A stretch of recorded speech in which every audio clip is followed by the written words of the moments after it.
Un saludo muy especial, Juan Manuel. Muchas gracias por estar aquí con nosotros. Para quienes nos están escuchando, tenemos acá con nosotros a Juan Manuel Gutiérrez.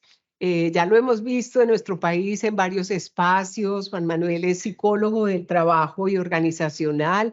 Y yo quisiera que nos hablaras un poquito de ti para empezar. Buenos días a todos los que nos escuchan en cualquier momento. ¿Qué tal estás, Patricia? Bien. Soy Juan Manuel Gutiérrez, psicólogo de trabajo y organizaciones, como has dicho tú, un enamorado de la actividad real y, por supuesto, una persona que está todo el rato en contacto con las últimas novedades, prácticas y menos prácticas, absolutamente filosóficas, pero intentando siempre que lleguen a tierra.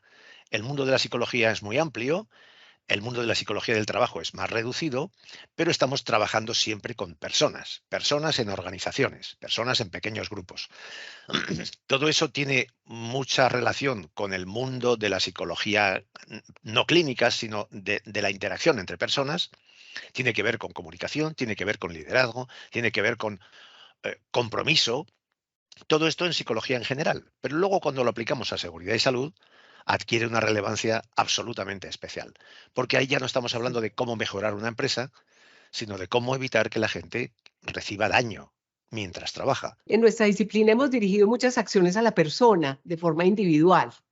El trabajador, nuestros compañeros de trabajo de forma individual, pero ¿qué nos puedes decir sobre la organización del trabajo? Desde hace décadas, vamos a decir 30, 40 años, que no se trata de corregir exclusivamente al operario que está en el frente de línea, en la línea de disparo que dicen los autores ingleses, en la línea de fuego, es decir, absolutamente en la máquina, cerca del riesgo, absolutamente cercado por automatismos y demás que él controla en parte, pero que también tienen unas interfaces que le pueden posibilitar o incluso en algún caso hasta dificultar el que haya una adecuada interacción. Eso es imprescindible porque el mundo productivo de hoy es mucho más amplio, vamos a decir así, en algunos casos más complicado y en algunos menos, pero sí complejo, que es diferente y eso lo trataremos después, pero es muy interesante que no nos fijemos solo en el último eslabón de la cadena, que es el operario, porque generalmente es Yes. obviamente el que va a resultar lesionado en caso de que algo falle. Pero no debemos caer en la tentación de orientar siempre una investigación de accidentes o incluso de incidentes hacia quién ha sido la causa raíz, intentando que vaya cerca de la persona. Uno se sorprende porque todavía dirigimos como toda la atención hacia la persona desconociendo el contexto y el contexto organizacional, el contexto familiar en el cual se desarrolla cada uno de nosotros. Entonces es interesante entender el tema, salirnos de esa mirada reduccionista del ser humano y empezar a entender el contexto en el cual nos desempeñamos. Y ya hablaremos un poquito más de ese tema. Hemos hablado de cómo salirnos del pensamiento lineal, abordar el pensamiento complejo. ¿Qué nos pudieras ilustrar? También hemos hablado de ambientes buca, pero yo quisiéramos escucharte. Esto no es lo que pienso yo, esto es lo que hay que hacer. Leer, leer, leer. Esto es para todas Así las es. profesiones, claro. Y cuando digo leer, digo también mirar documentales, es decir, informarse, informarse. Porque no toda la información es relevante, pero ahí está el conocimiento. El conocimiento parte de la información. Vuelvo a decir, no toda la información. En muchos casos, en las redes sociales hay muchísimos datos y no muchos de ellos son relevantes. No es lo mismo información que conocimiento. Pero vamos por partes. Un tal Dave Snowden estableció una cosa que es el modelo Cinefin. Esa palabra, Cinefin, es algo así como hábitat. Separaba claramente cuatro conceptos: simple, complejo, complicado y caótico. Y luego en medio desorden. Bueno, simple. Simple es aquello que es sencillo. No tiene más que una relación evidente entre cuál es el antecedente y cuál es el efecto. Causa-efecto se ven claramente. Hay cosas muy sencillas. Pues le doy a la luz y se enciende, le doy al interruptor y se enciende la luz. Si ahondamos en eso, claro que hay muchísimo más. ¿Por qué? ¿Qué es lo que tengo instalado? ¿A qué tipo de lámpara va? Etcétera. Bueno, pero en principio eso es relativamente sencillo. Se puede establecer desde un efecto retrospectivo, un análisis retrospectivo, se ve que se ha encendido la luz y se puede anticipar que alguien ha tenido que darle al interruptor. Bueno, pues tanto siguiendo la flecha de tiempo como yendo hacia atrás, es muy fácil ver qué ha pasado. Cuando es complicado, es que hay muchos elementos diferentes. Sí. Entonces, hay multivariable. Entonces, las cosas se pueden complicar bastante más. Pero es complicado, no es complejo. Cuidado. Complicado es donde hay diferentes partes, diferentes elementos con diferentes propiedades y con diferentes funciones entre sí. Por ejemplo, un reloj mecánico de toda la vida.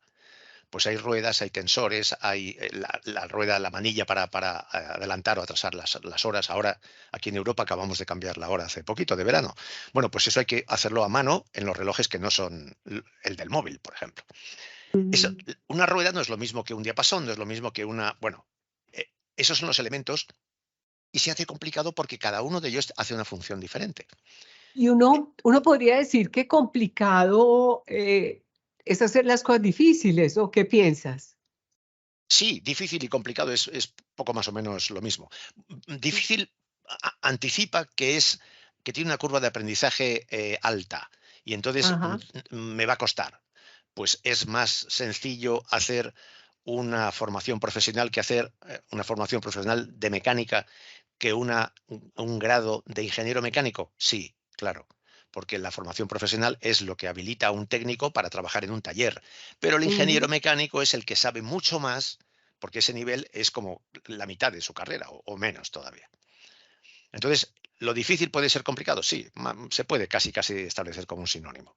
Entonces, lo complicado es lo contrario de lo simple. Lo complicado es entonces diferentes factores que interaccionan y podemos establecer una función polinómica de qué es lo que ha pasado, cuál es el efecto y cuáles son la multitud de causas. Complejo. Puede ser parecido a esto, pero tiene una relevancia diferente. Y entramos ya en la teoría de sistemas, que es cuando elementos más o menos iguales, pero con diferentes intencionalidades, estamos ya hablando, no siempre, pero en general también, de personas. Estamos hablando de sistemas sociotécnicos, es decir, interacción de personas con máquinas o con elementos que actúan como si fueran máquinas, dispositivos y demás. Ahí suceden cosas que no son simplemente la suma de los efectos anteriores, que es lo que Así pasaba en lo es. complicado. Y ahí surge una de las características de ese sistema, que es la emergencia. Mm. No la emergencia, urgencia. Bueno, pues esa emergencia no se puede establecer sencillamente cuál puede ser la interacción entre esos elementos y saber qué es lo que va a pasar. Ujú. No es que sea imposible, pero no es sencillo, no va a ser claro, no va a ser evidente. Es decir, que la única forma de ver cómo funcionan es verlos funcionando. Y así podemos ver cómo es y con el tiempo podemos establecer patrones estadísticos y demás. Esa emergencia, entonces, es lo que hace complejo, no complicado, complejo entender un sistema. Máxime, un sistema sociotécnico, por Claro. ejemplo. Pero no siempre tiene que ser una persona frente a una máquina produciendo algo. Una multitud, una manifestación es un sistema absolutamente complejo, Ujú. porque nunca sabes qué va a pasar. Pero caóticas hay muy pocas cosas. O si quieres, todo el mundo es caos. Vale. Pero en Claro. principio, los elementos que se pueden definir como caóticos, pues pueden ser aquellos en los que no sabemos de ninguna manera predecir cuál va a ser el futuro. Y eso puede ser en muchas ocasiones sistemas económicos, cómo va a ir la bolsa o no, pero sin embargo hay algunos desarrollos que parece que sí lo anticipan, porque sé de alguna persona que fundó una empresa cuyos trabajadores eran absolutamente todos licenciados en física, y este hombre ya es multimillonario hace mucho tiempo. Estados Unidos, ya hablaremos de esto en otra ocasión. Yo creo que esta es una discusión que tendríamos que dar muchas veces, repetidas veces, para poder ver eso, cómo lo llevamos a nuestra disciplina, la seguridad y salud en el trabajo, porque cuando estamos hablando de personas, la interacción de las personas con su entorno, con su ambiente, puede ser equipos, puede ser, pues ahí se nos dificulta un poquito la comprensión de los tres términos. Y Cinefin, entonces Cinefin es esos cuatro elementos. Ese marco El, que nos hace distinguir. Lo que pasa que tal como él lo define, tal como él lo dibuja, el autor, y es el autor, ajá, son cuatro cuadrantes absolutamente idénticos. Y sin embargo, claro. yo he hecho un desarrollo, a ver si es posible que lo podamos ver, donde se ven los cuatro cuadrantes iguales, pero luego a cada uno lo resitúo y calculo una proporción. Y entonces lo sencillo es casi la mitad, lo complicado es una buena parte, un porcentaje pequeñito es complejo y ya chiquitín el caos, lo caótico. Y el desorden está por ahí. La cosa es que todas las actividades cotidianas, rutinarias y demás son absolutamente simples, sencillas. Qué bueno. Y por cierto, vivir siempre, abracemos la incertidumbre. Perdóneme, abrácela usted. Déjeme a mí lo rutinario y todos los días y déjeme que me aburra. ¿Que quiero incertidumbres? Sí, de vez en cuando, pero no demasiado. Claro, eso me recuerda a Rasmussen y los modos de actuación, ¿no? Correcto. No todo es complejo, no todo es complicado, y hay muchas cosas que hacemos desde la simplicidad del día a día, de las cosas que suceden en el día a día. El minimalismo es una maravilla. El Claro, minimalismo claro, del arte también. Pero lo pequeño claro, es hermoso, aquel libro de hace muchos años. Eso es claro, genial. Es claro. genial. Yo lo hablo con nuestros compañeros de trabajo cuando estamos entendiendo una investigación de un accidente, de un evento sencillo. Alguien se tropezó, perdió el equilibrio y la consecuencia fue una fractura. Obviamente es una lesión grave, pero es que es demasiado simple. Hay que entender la simplicidad de algunos eventos y la complejidad de otros, y habrá que tener esa mirada diferente en el ámbito del trabajo. Ahora quiero que pasemos desde tu experticia como psicólogo del trabajo, pasemos al tema de seguridad psicológica. ¿Qué es eso de la seguridad psicológica? Pues me voy a su definición y la leo. La seguridad psicológica se refiere a la sensación de bienestar psicológico que experimentan los miembros de un equipo.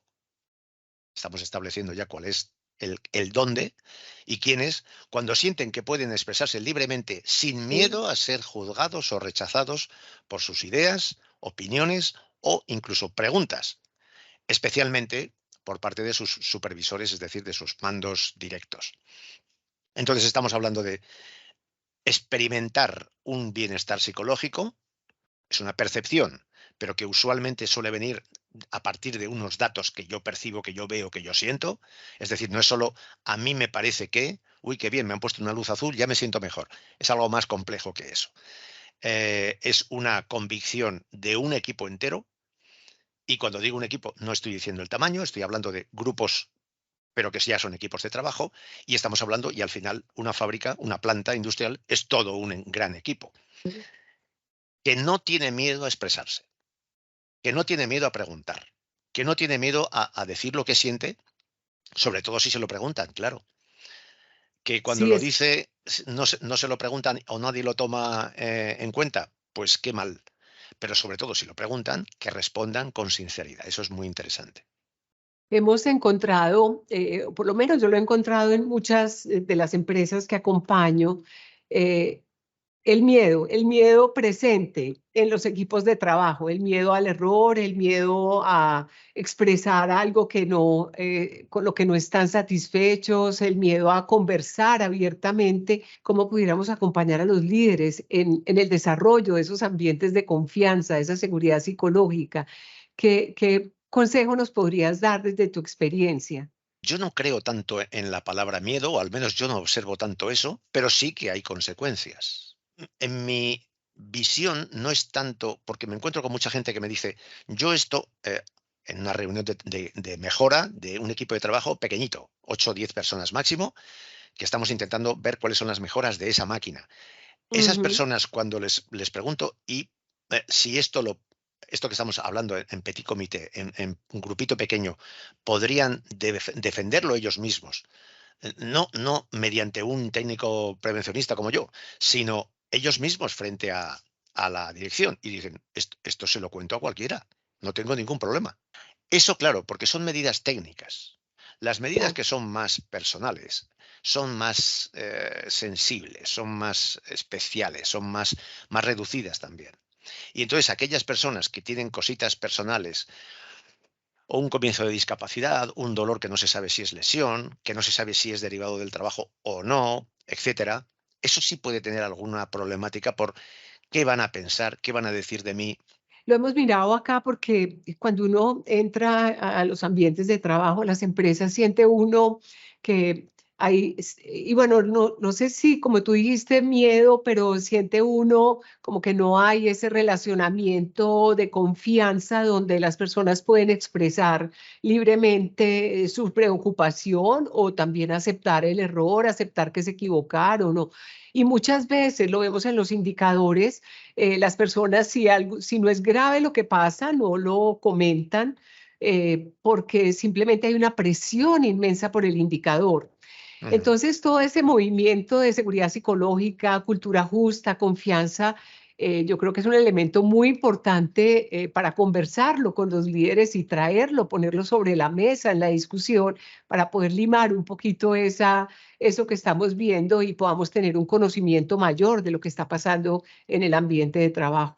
Ahora quiero que hablemos de equipos de aprendizaje. Yo sé que son muchos temas, pero lo que quiero es que quedemos inquietos. En Emmy Edmondson estoy viendo, hay una cosa preciosa, he encontrado un dibujo maravilloso donde Amelia Crabtree, a ver si Ajá, puedo lanzaros si esto se podrá ver, que analiza a partir de la publicación de Psychological Safety, seguridad psicológica, de ajá. Edmondson, hace un dibujo precioso y demás, de todos los factores, de los elementos. Cultura del silencio, es una cultura del peligro, bajando los estándares de trabajo, aprendiendo, comprometiéndose, desempeño, etcétera, candor. No hay la diferencia entre la confianza y la seguridad psicológica, que sí hay una pequeña, es decir, y resume mucho uno de los títulos de las obras más conocidas de Edmondson, que es La organización sin miedo, Fearless Organization. La organización sin miedo es como una especie de, no utopía, pero sí un objetivo a alcanzar, o por lo menos para dirigirse hacia, porque no debe cundir el miedo, aunque pueda haber elementos, sobre todo en los cuadros de Lógico. mando, que, digamos, no es que impidan, pero prefieren no escuchar malas noticias. A todo el mundo le gustaría que las noticias buenas fueran las habituales, Eso pero me parece buenísimo. pero que sean buenas siempre es un poco tonto. Los líderes realmente comprometidos y realistas, lo que se preguntan es, ¿por qué no hay más noticias malas? Si a mí me interesan mucho los indicadores y cuanto mejores sean, qué bueno. Pero no me creo que todo sea tan maravilloso, sobre todo si hay un exceso de noticias buenas. Investigadme, por favor, más las malas, pero no porque tenga afición a sentirme mal, sino porque es que si no, no me lo voy a creer. Se recomienda muchísimo hacer paseos por el Gemba, ese suelo, ese lugar de batalla donde todos los días los trabajadores, los operarios y operarias se pelean contra la máquina, contra el producto para producir, para lograr ese desempeño que se les pide. Así Bueno, es. pues si el líder no es capaz de estar ahí abajo dándose paseos y preguntando y hablando y interesándose por la cosa, no se trata de conocer a todo el mundo por nombres y apellidos, no estamos en el paternalismo del siglo pasado, estamos en cosas mucho más prácticas y evidentes, en que si usted me cuenta lo que hay y tiene la libertad para hacerlo, si yo me siento seguro y entiendo que muchas empresas tienen formatos de interacción para que si tienes una buena idea, métemela en el Mónica. sistema informático que hay. Eh, Estoy pensando ahora en una empresa en la que estuvimos hace tiempo que se llamaba, ellos le denominan top ideas. Si tengo una buena idea, o lo que yo creo que es una buena idea, me meto ahí y digo, soy Pepe Pérez, o no digo quién soy, pero introduzco una idea a ver si a la consideración de, pues esto es de calidad, esto es de mecánica, esto es de ingeniería técnica, lo que sea. Y esa idea no se pierde. Y si has puesto quién ha sido el remitente, te llegará una notificación de esto no le vemos salida. Gracias Claro. por tu colaboración. O sí, le vemos salida, espérate un poquito porque requiere una inversión. Por cierto, si es una buena idea, recibirás una compensación. A veces una tontería, un regalito, un jersey, una camiseta, un no sé qué. O a veces, en el mejor de los casos, me contaron que hubo una persona que se fue, viaje para 2 personas a Canarias. Sí, Canarias son esas islas de España preciosas donde todos queremos ir. claro.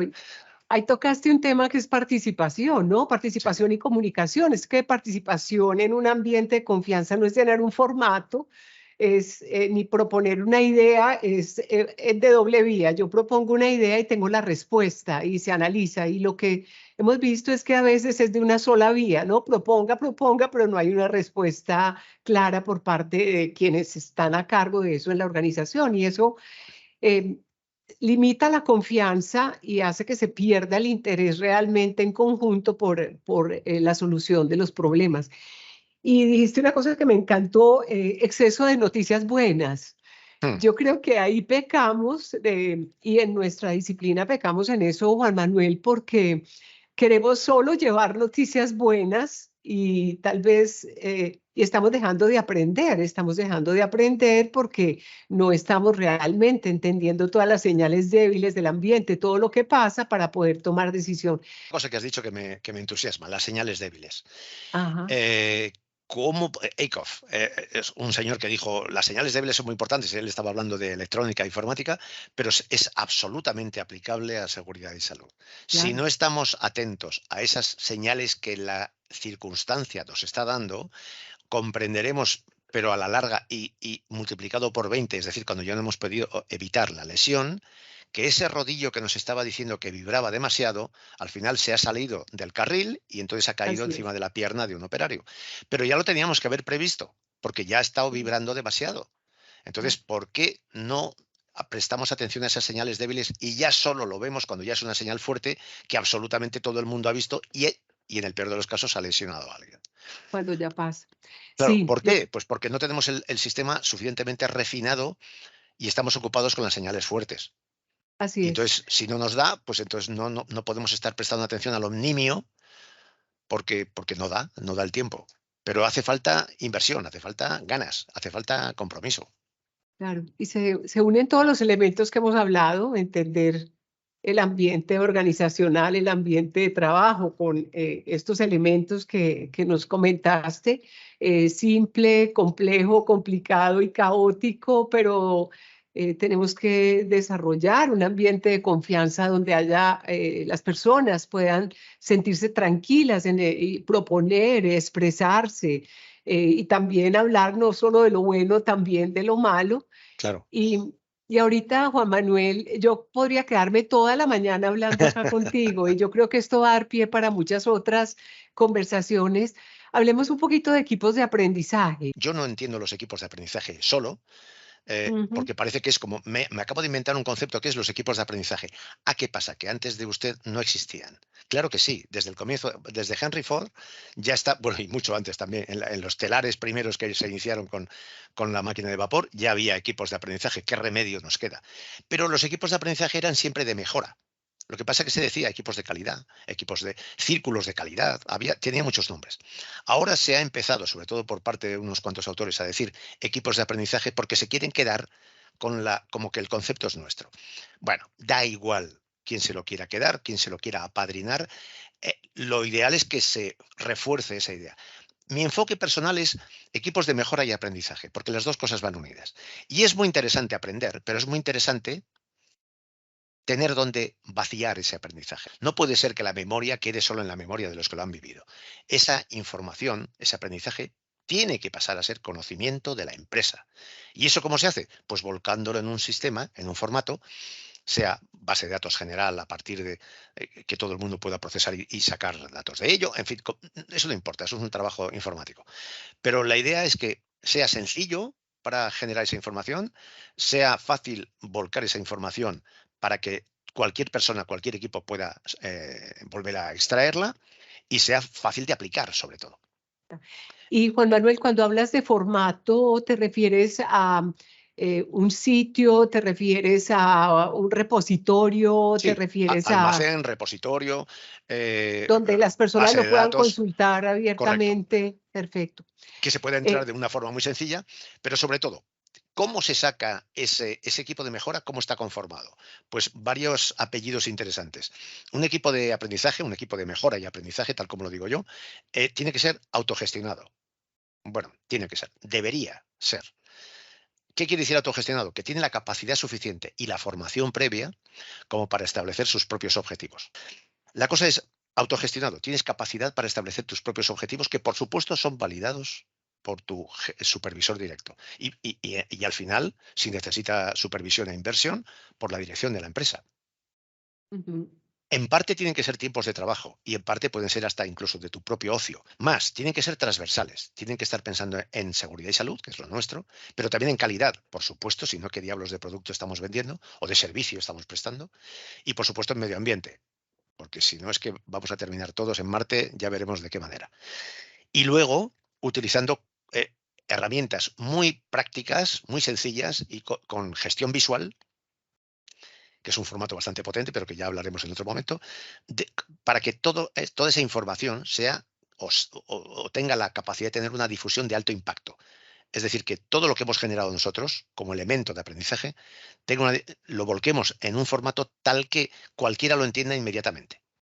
Eso es un equipo Claro. de mejora y aprendizaje que está funcionando, que gasta parte del tiempo de trabajo, lo cual es un lucro cesante para el gerente, pero que sabe que está amortizando perfectamente ese tiempo de supuesta pérdida, porque es una inversión que le sale muy rentable en cuanto haya una nueva ampliación, una fase que nos hemos evitado. Y es muy Ok. habitual que los equipos trabajando saquen una idea que realmente es genial. Cada uno de los temas que hemos tocado en esta conversación da pie para una Sí, nueva sí. conversación. ¿Qué consejos podríamos dar a nuestros compañeros, a las personas que estamos aquí escuchándote? ¿Qué consejos pudieras darnos para que enfrentemos esto como un cambio? No, la cosa es que cuando eres profesional de algo y te pagan por eso, tienes que estar al día. Hay dos acrónimos que yo invito a la gente a buscar, que son Bunny y Tuna.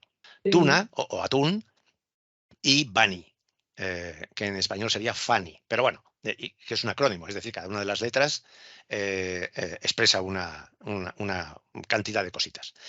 Lo comentamos más adelante. Pero cosas muy importantes. Eh, yo, cerrando la cosa de los equipos de aprendizaje y lanzando información arriba para que luego se devuelva abajo otra vez y en ese círculo de retroalimentación continuo. Superar el pensamiento conformista creo que es muy importante en las organizaciones y lanzar esa idea hacia abajo para que sea de vuelta y diciendo, pues si me preguntas, te voy a decir cosas. Y entonces, cuando se supera el tapón del comienzo, cuando la gente no ha dicho nada durante mucho tiempo, vomita un montón de cosas. Y eso, claro, provoca un tapón. Pero la cosa es que cuando eso funciona de forma más o menos fluida, hay interacción y las cosas suben y bajan. Y algunas no, se rechazan y otras se aceptan. Y ya está. Muy importante tener en cuenta que las emociones son parte importante de la interacción, pero tengamos en cuenta que las emociones están presentes en las interacciones de la empresa. Que la difusión sea bidireccional o biyactiva, eso es absolutamente básico. Si eso no funciona, casi nada va a funcionar. Las conversaciones constructivas, incluyendo aquellas que tienen un cierto pensamiento crítico, y eso parte de una formación. Nadie, criticones hay mucha gente, pero crítica constructiva, es decir, establecer como pauta de tracción un pensamiento crítico, eso funciona muy bien. Entonces, esa conversación crítica interacciona siempre en convergencia para subir a hacer mejor la empresa. Entonces, ¿qué más puedes querer? sí, y aquí recogí algunas de las cosas que dijiste. Eh, Estudiar, aprender, estar inquietos al aprendizaje continuo, no porque tenemos un título de hace 30 años, ya eso es suficiente. No entender las cosas nuevas que nos llegan como un dogma de fe, como que es que ya lo de antes no y lo de ahora sí, sino incorporar todo ese conocimiento permanentemente a ver qué podemos utilizar en nuestro desarrollo. Lo otro es superar el pensamiento conformista, es que eso a mí me parece fundamental. No es fácil, pero hay que despertar la inquietud. Me pareció interesantísimo las emociones como parte muy, muy importante de la interacción entre las personas, llevar las ideas hacia arriba y hacia abajo permanentemente y también los problemas y las soluciones están ahí en el ambiente de trabajo, no en los de seguridad y salud, ¿no? Claro. Los problemas, quienes tienen los problemas, pues también tienen la solución y cómo desde un equipo de aprendizaje podemos resolverlas, documentarlas y dejarlas como un repositorio. Yo no diría Eh, tanto que ellos tienen la solución, pero desde luego son parte del problema y por tanto pueden ser evidentemente parte de la solución. Y claro, a veces hace sí, falta un ingeniero o una ingeniera, exacto, pero sin ellos el ingeniero hará una cosa en vacío y ellos, en exacto, cuanto les des el diseño de la solución, dirán, eso no entra. No, eso me impide salir en caso de problemas. Eso, es decir, así, cosas que el ingeniero no ve. Entonces, esa así es, interacción es lo que da unos exacto. frutos maravillosos. Y eso, yo creo que esa interacción define muy bien un equipo de aprendizaje, ¿no? Ujú, La interacción no es una sola persona definiendo la solución, sino un equipo que piensa, se mete dentro del problema y entiende correcto. qué se puede hacer. Juan Manuel, yo creo que esto ha sido maravillosa, esta Ujú. conversación. Agradecerte enormemente por tu conocimiento, por estar aquí con nosotros. Creo que esta nuevamente es la primera de muchas otras que vamos a tener, aprovechando que la virtualidad nos ayuda y que quisiéramos tenerte aquí en vivo y en directo, pero mientras vienes a Colombia nuevamente, poder tener estas conversaciones contigo que son muy, muy enriquecedoras para todos. Creo que es muy interesante y te agradezco la invitación, porque creo que esta conversación es el magma para que mucha gente quiera, como decís allí, pilas, pilas. Y decimos aquí en Europa, ponte las pilas porque no puedes retrasarte, no puedes estar anquilosado, tienes que seguir, tienes que rodar. La dinamización de los procesos es lo que los hace estar vivos. Sin Así eso es, es todo, además, aburrido. Entonces, eso no puede ser. claro.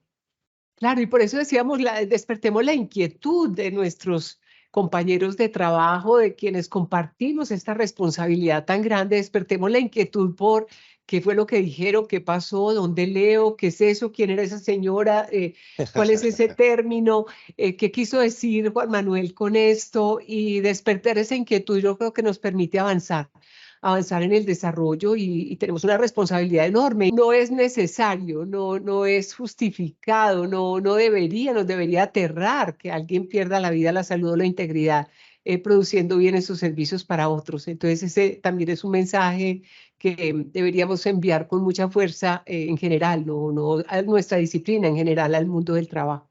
Ujú. Eh, entonces, Juan Manuel, mil gracias. Ya vamos a terminando. Estaremos en contacto próximamente. Una feliz tarde y feliz fin de semana que ya para ustedes comenzó. Para nosotros todavía nos quedan unas horitas más. Un millón de gracias, Juan Manuel. Igualmente, gracias por la invitación. Para quienes nos vieron y escucharon, una invitación muy especial a que llevemos esta conversación a nuestras organizaciones.